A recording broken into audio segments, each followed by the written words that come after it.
이제 하반기에도 이제 결국은 내 집 마련 원하는 그런 수요는 굉장히 좀 많이 있을 것 같은데요. 지금 이제 사전 청약 제도가 7월부터 시행이 되잖아요. 그래서 네. 이거 어떻게 조금 기대를 해봐도 되는 제도일까요? 어떨까요? 아, 이거는요, 진짜 참, 네. 참 답답한 얘기고, 네. 민감한 부분이기도 하고, 솔직히 말씀드려야겠죠? 네. 예, 솔직히 말씀드리는 게 맞겠죠. 언론사시고, 뭐, 대한민국을 대표하는 언론사시니까. 3기 신도시 사전 청약에 당첨되실 분들이 많지 않을 거예요. 아, 예, 그런가요? 특히, 예. 왜냐하면 이제 공공 분양이 85%, 일반 분양이 15%이기 때문에, 네. 대부분 이 방송을 보고 계시거나 이 뉴스를 보신 분들의 대부분은 일반 공급을 기대하셨을 텐데 많지 않을 거란 얘기고요. 많지 않다는 얘기는 수요 대비 공급이 적기 때문에 가점이 높아야 될 거다. 라는 것들이고요. 또 가점이 어느 정도 높아야 되느냐. 청약 통장으로 이제 매달 이제 10만 원씩 넣었을 경우에 1,500에서 한 2,000 정도 돼야지 그나마 당첨이 될 수 있는 확률이 있는 겁니다. 안정권도 아니에요. 어떻게 될지 모르기 때문에. 뭐 과천처럼 인기가 많은 데 같은 경우는 더 높아야 되겠죠. 아무튼 그런데 10만 원씩 1,500만 원이 되려면 몇 년 보여야 되나요? 저도 한번 계산을 10만 원씩 1,500만 원이요? 일단 10년 무조건 넘을 거 아니에요. 네, 예. 그렇죠. 예, 대략 계산해도 1년이면 120만 원이고요. 예, 10년이 맞자 1,200이니까 네. 20대 분들은 불가능하고 가점제로 하는 것들은 그다음에 30대 분들도 불가능하신 분이 많고 40대 분들부터 아마 당첨 가능성이 있는 분이 나오기 시작할 것 같아요. 예. 뭐 특별 공급이 있지 않느냐? 특별 공급도 이게 저도 몰랐어요. 특별 공급의 종류가 너무 많은 거예요. 근데 계속 이 종류를 또 많이 하다 보니까 거기서도 또 n분의 1을 하다 보니까 특별 공급에서도 너무 이제 과열이 되는 것들이죠. 그래서 이제 젊은 층들이 노릴 수 있는 것들은 뭐 신혼부부라든지 생애 최초일 텐데 신혼부부도 말이 신혼부부지 신혼부부가 아니에요. 애도 있어야 되고 막 그런 것이 있어야 해서 아무튼 조건을 따지게 되면은 20대 분들은 거의 불가능할 것 같고요. 예, 30대 분들의 일부 40대, 50대, 60대 분들 중에서 많이 갖고 갈 것 같기 때문에 3기 신도시를 기다리셨던 분들한테는 조금 다른 전략, 물론 3기 신도시를 넣으셔야 됩니다. 넣으셔야 되는데 이거에 맹목적으로 올인하는 것들보다는 다른 대안들, 다른 전략들도 갖고 가시는 게 좋을 것 같고요. 그래서 그 대안으로서 그 3기 신도시가 들어오게 되면 아무래도 좀 대규모 택지개발지구이기 때문에 입지는 좋아질 거잖아요. 그럼 입지가 좋아졌을 때 그 입지에 대한 수혜를 볼 수 있는 지역들 내에 뭐 새 아파트 정도, 신규 교통망이 생기는 지역에 뭐 새 아파트 정도는 지금 같이 보셔도 좋을 것 같고요. 그래서 3기 신도시만 넣는 게 아니라 일반 청약도 넣으시는 게 좋을 것 같고 저는 그리고 기존 구축들 사시는 것들도 추천드립니다. 그리고 이제 돈이 없지 않느냐라고 하시는 분이 있어요. 맞아요. 그러니까 청약을 노리시는 분들 중에 대부분이 계약금만 걸면은 버틸 수 있는 것들이잖아요. 네. 그렇기 때문에 돈이 없는 분들이 많기 때문에 그런 분들은 그냥 눈높이를 낮추라는 말씀밖에 못 드리겠어요. 그러니까 입지가 좀 저렴한 지역들 있거든요. 서울은 비싸고 경기도권, 인천권에서 좀 생각보다 저렴한 지역들이 꽤 있기 때문에 그런 지역들까지도 조금 눈높이를 좀 낮추시게 되면은 그래도 선택의 대안이 좀 생기지 않을까? 예, 그렇게까지 좀 생각을 하고 있습니다. 청약 통장 말씀하셨는데요. 요즘에 그 청약 통장 증여도 그래서 조금 받는 경우도 있는 것 같더라고요. 실제로 이게 좀 가능한가요?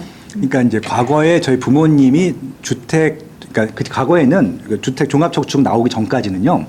부금이 있었고 예금이 있었고 저축이 있었거든요. 저축이 공공이었었습니다. 10만 원씩 부는 것들. 나머지는 이제 민간 아파트였었고 공공 아파트는 청약 저축이 있었는데 그것을 가지고 무주택자로 살아오신 부모님들 거는 바로 증여받으면 바로 혜택을 봅니다. 이게 기간이 기니까. 네. 근데 이제 그것들도 점점 개수가 줄어들고 있긴 하죠. 그러니까 그것까지 포함하기 때문에 더 어렵다는 거예요. 예, 왜냐면은 그 통장 중에서도 소진 안 한 게 꽤 많더라고요. 이게 뭐 몇만 단위가 아니라 네. 몇십만 단위가 있어서 아마 그것들까지 통장에 나오게 되면은 예, 더 힘든 거죠. 네. 그렇기 때문에 더 힘들다는 말씀이고. 그거 있으면 당연히 활용하시는 게 맞고요. 그거 기다리지 마시고 그럼 바로 쓰세요. 예, 왜냐면은 바로 쓰셔서 일단 당첨이 되놓으신 다음에 다른 활동하시면 될 것 같아요. 증여세는 똑같이 내고 증여받으면 되나요? 그렇죠. 그 금액만큼만 받으시면 되는 거예요. 예, 그래서 그거는 거의 증여세도 없죠. 왜냐면은 그런가요? 성인 자녀 같은 경우는 이제 5천만 원까지는 그렇죠. 예, 비과세기 때문에 5천만 원 안 되잖아요. 예. 예. 그리고 매매도 좀 검토해볼 필요가 있다 이런 말씀도 하셨던데 네. 네, 그래서 서울은 지금 분양권이 없어요. 작년에 입주했던 그 신정 뉴타운, 목동 센트럴 아이파크 위브 이후로는 없어서 서울은 지금 아예 없고요. 경기도하고 인천에 일부 남아 있습니다. 예, 근데 이제 작년부터 이제 광역시나 경기도의 주요 지역들도 이게 분양권 거래가 금지됐기 때문에 뭐 작년 이후에 분양한 것들은 안 될 것 같고 작년 이전에 분양했던 단지될 것만 지금 아직 입주 안 한 것들이 이렇게 남아 있잖아요. 그 정도만 가능한 것들이거든요. 그거는 놓치지 말고 하시는 게 맞을 것 같아요. 왜냐면은 피가 좀 붙긴 했는데 그렇죠. 프리미엄이 조금 많이 붙었는데 입주하면 더 올라갈 가능성도 있거든요. 그래서 왜냐하면은 청약으로 당첨이 안 되실 분들이 새 아파트를 마련할 수 있는 방법은 없어요. 그러니까 돈이 없는 이상. 그래도 피가 있긴 한데 그 피 감안하더라도 초기 있거든. 초기에 피가 점점 올라가지 내려가지는 않아요. 특별한 입지들이 아닌 경우는. 그래서 차라리 초기에 피 조금 주고 사시는 것들이 오히려 유리하지 않을까. 이렇게 좀 제안들도 젊은 분들한테. 그리고 4월 중순에 이제 발표된 제4차 국가 철도망 구축 계획 그거 관련된 좀 팁을 빼놓을 수 없을 것 같은데요. 네. 여기서 조금 호재를 좀 몇 가지 좀 찾아주시면 좋을 것 같아요. 지금 철도 공사를 하고 있는 그런 사업장들은 제1차 내지는 제2차 국가 철도망 계획들 이제 지금 하고 있고요. 그 전에 철도망 계획 발표하기 전에 했던 것도 지금 하고 있어요. 그러니까 지금 4차이기 때문에 이것들을 당장 착수하는 건 없어요. 없기 때문에 일정 시간 빠르면은 5년 적어도 10년 이상 걸릴 거라고 생각하는데 그 정도는 감안하시고 그러니까 이 말씀을 왜 드리냐. 그냥 나 이거 이용하지 않아도 돼 하시는 분들은 이게 호재가 돼요. 왜냐하면 발표하는 순간 올라가고 착공을 하게 되면 또 올라가고 아무튼 뭐 그렇게 좀 계획이 확정만 돼도 계속 올라갈 수 있으니까. 근데 이걸 실제 이걸 이용하겠다라고 접근하시는 분들한테는 이건 의미가 없는 얘기가 되기 때문에 그건 감안하시고 들으라는 말씀을 드려보고 싶은 것들이고요.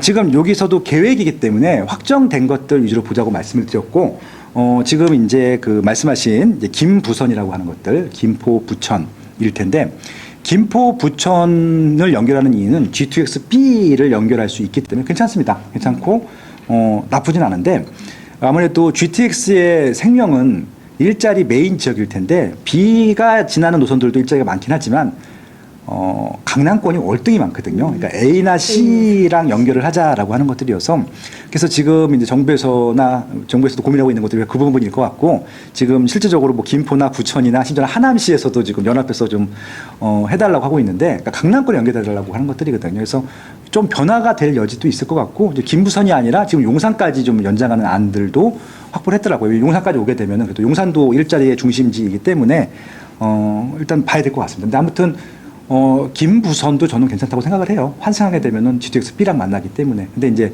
강남의 한발의 노선보다는 한 단계 정도 아래 정도로 똑같은 프리미엄 보시면 안 될 것 같고 프리미엄이 조금 낮겠죠. 그 정도로 봐주시면 나름 의미가 있다고 보실 수 있을 것 같아요. 만약에 투자를 한다고 치면 이러한 노선들 근처의 아파트를 선점하는 거를 추천하시나요? 그러니까 이제 그 말 그대로 말씀하신 대로 투자예요, 투자. 그러니까 실거주 하시는 분들은 그렇게 가실 필요는 없을 것 같고 왜냐하면 생활 여건이 좋아지는 건 아니거든요. 오히려 지금 공사를 하고 있거나 좀 준공돼서 이용할 수 있는 노선들이 있어요. 차라리 그런 노선들을 가시는 게 맞죠. 비싸더라도. 여기는 투자라고 하는 것은 호재가 생기기 전에 샀었다가 호재가 터져서 올라갔을 때 파는 시세차익을 볼 수 있는 것들을 목적으로 한다고 하면은 이런 호재들은 정말 좋은 우리가 관심을 가져야 되는 포인트가 맞는데 근데 지금 말씀드린 대로 샀다 팔았다는 투자 시장이 아니거든요. 그래서 정말 뭐 나는 뭐 세금을 많이 내면서도 조금이라도 시세차익이 나면 돼. 그러신 분들한테는 뭐 이것들이 검토해 볼 만한 대상이긴 한데 실제 대부분은 실거주 하시는 분들이기 때문에 실거주 하시는 분들은 통상적으로 한 10년 정도 거주하실 거 보셔야 되거든요. 그렇다고 하면 이게 10년 안에 내가 이용할 수 있는 여주가 있는가라고 보시면서 한번 접근하시는 게 맞을 것 같아요. 네. 그러면 생각보다 4차에서는 검토할 수 있는 입지가 별로 없을 것 같고 지금 이제 2차나 1차에서 했던 것 중에 공사하고 있는 것들이 있어요. 그래서 뭐 신림선이라든지 동부선이라든지 경전철 중에서는 그리고 신안산선이라든지 그다음에 월급 편거선 그다음에 월판선이라고 하는데 그런 것도 곧 착공할 예정이거든요. 그래서 이제 3차 이전에 했던 것들 위주로 해서 국토교통부 가시면은 어떻게 보면은 이제 산하 기관들이 있습니다. 철도에 대한 기관들이 많거든요. 그래서 철도 기관 들어가시게 되면은 지금 계획이 뭐가 있고 공사하는 게 뭐가 있고 준공이 어떻게 있는지 다 나와 있거든요. 그걸로 일단 따져보시면 좋을 것 같고 요 4차는요 실질적으로 이렇게 좀 착공을 빨리 할 수 있는 가능성이 높은 것들 위주로 좀 보시면 좋을 것 같아요. 아무래도 메인 일자리랑 연결된 지역들이 좋겠죠. 그래서 강남권에 연결된 노선이 있다고 하면 더 먼저 될 것 같고요. 환승을 하더라도 강남까지 빨리 갈 수 있는 노선이 있다고 하면 아마 조금 더 먼저 갈 가능성이 높기 때문에 아마 2차, 3차까지는 착공을 했는지 이제 뭐 이렇게 설계를 하고 있는지 보시면 좋을 것 같고 4차부터는 일자리가 많은 노선과 최대한 빨리 갈 수 있는 노선들이 어디인지를 보신다고 하면은 지금도 아마 좀 검토해볼 만한 입지들은 있을 것 같습니다. 그래서 지금 이제 김부성 같은 경우는 아까 GTX B랑 연결되기 때문에 의미가 있다고 말씀을 드렸었고요. 지금 그리고 이제 그 고양 일산 서구랑 그다음에 인천 서구 뭐 이쪽으로 연결되는 것들이 있습니다. 그래서 이제 그 노선들도 그 자체의 택지 개발 지구도 많이 생기지만 환승을 할 수 있거든요. 일산까지 가게 되면 GTX A랑 만나요. A는 강남까지 갈 수 있잖아요. 그럼 의미가 있는 것들이죠. 그렇게 되면은 난 인천 살지만 난 부천 살지만 GTX A랑 만나는 것들을 환승하게 되면은 어차피 GTX는 시간이 짧거든요. 뭐 고양시 대곡역에서 타게 되면은 덕양구 대곡역인데 강남까지 15분 만에 갈 수 있어. 그러면 좋은 거잖아요. 그렇죠? 그럼 1시간에 갈 수 있으니까 그런 부지들은 한번 찾아보셔도 좋을 것 같고요. 그리고 뭐 오금 하남시청 요거는 이제 3호선 연장선인데 이거는 교산 신도시를 관통하기 때문에 이거 다 착공을 하지 않았지만 되면은 이건 3호선 연장이기 때문에 기존 노선이거든요. 정말 좋은 노선이 되는 것들이고요. 위례 광주 3도선 같은 경우도 위례는 강남권에 준한다고 보거든요. 그래서 이런 지역들도 여기는 이제 위례가 좋아지는 것이 아니라 이 광주에 있는 어떻게 보면 광주는 지금 싸거든요. 그런 지역들은 조금 더 올라갈 여지가 있기 때문에 광주를 조금 더 관심 있게 볼 필요가 있는 것들이죠. 그래서 좀 4차 교통망에 나온 것들 중에서는 지금 1, 2, 3차보다 제가 봤을 때는 조금 더 적극적이고 고민을 많이 해서 나온 노선들이 많기 때문에 그런 노선들은 한번 장기적으로 끊임없이 관심을 갖고 계시면 좋을 것 같다라고 좀 제안을 드리겠습니다. 이제 하반기에 부동산 조정이 올 거다 뭐 이런 얘기도 있기는 하는데요. 그렇다면 이제 내 집 마련하는 사람들에게 좀 찐 조언 하나 해주신다면 그러니까 내 집 마련하실 분들은 명쾌한 거예요. 그러니까 지금 당장 그냥 하실 수 있는 최선의 선택을 하시면 될 것 같아요. 그러니까 지금 이제 청약을 기다리실 분들은요 가점이 높으신 분들이에요. 예, 그러니까 현찰도 많고 가점 높으신 분들은 그냥 강남권 하시면 되고요. 딴 데 고민도 하지 마세요. 그냥 레미안 원벨리 이런 거 하시면 돼요. 반포주공 1단지면 반포주공 1단지, 둔천주공 이런 거 하시면 됩니다. 가점 높을 거예요. 높을 거고 중도금 대출이 안 나오기 때문에 그런 것들은 그렇게 하시면 되고요. 이제 대부분 가점이 낮거나 현찰이 부족하신 분들이니까 전략이 필요한 것들이거든요. 그렇다 보니까 아까 그런 분들은 아까 말씀하신 대로 서울이 안 되면은 경기도 인천권에서 찾으시면 좋을 것 같고 청약이든 분양권이든 저는 입주권까지도 보라고 말씀을 드려요. 네, 그렇게 보시면 될 것 같고 근데 그것들도 목돈이 좀 들어가거든요. 그러면 그냥 기존 구축들 하시면 좋겠다고 말씀을 드리고요. 예를 들어서 고양시 가면은 뭐 덕양구, 일산, 뭐 서구, 동구 아직도 싸요. 평당 1,000만 원밖에 안 해요. 그러니까 30평대가 3억이에요. 이런 게 아직도 있거든요. 근데 입지가 나쁘냐? 좋아요. 가격이 빠지느냐? 단기적인 조정도 있을지 모르겠지만 아마 계속 꾸준히 상승을 할 것 같아요. 근데 다만 서울에 있는 아파트들 아니면 주변에 있는 새 아파트들보다 상승률이 낮을 거예요. 그러니까 태기를 하실 수밖에 없어요. 내가 돈이 없거나 조건이 안 되신 분들은 안정적인 주거를 할 것인지 내가 당장 좀 시세차익을 노릴 것인지 장기적으로 올라가는 곳을 찾을 것인지 그것들은 한번 판단을 해보시면 좋을 것 같고요. 내 집 마련이면은 그냥 바로 하시는 게 맞을 것 같아요. 왜냐하면 거주에 대한 편의성도 저는 가치가 있다고 생각을 하고 있거든요. 기다리다가 아무것도 못했습니다. 지난 4년 동안 기다리신 분들의 아마 한숨 섞인 제가 한탄들을 많이 들었기 때문에 제가 말씀을 드리는 것들인데 이 말씀은 꼭 드리고 싶었어요.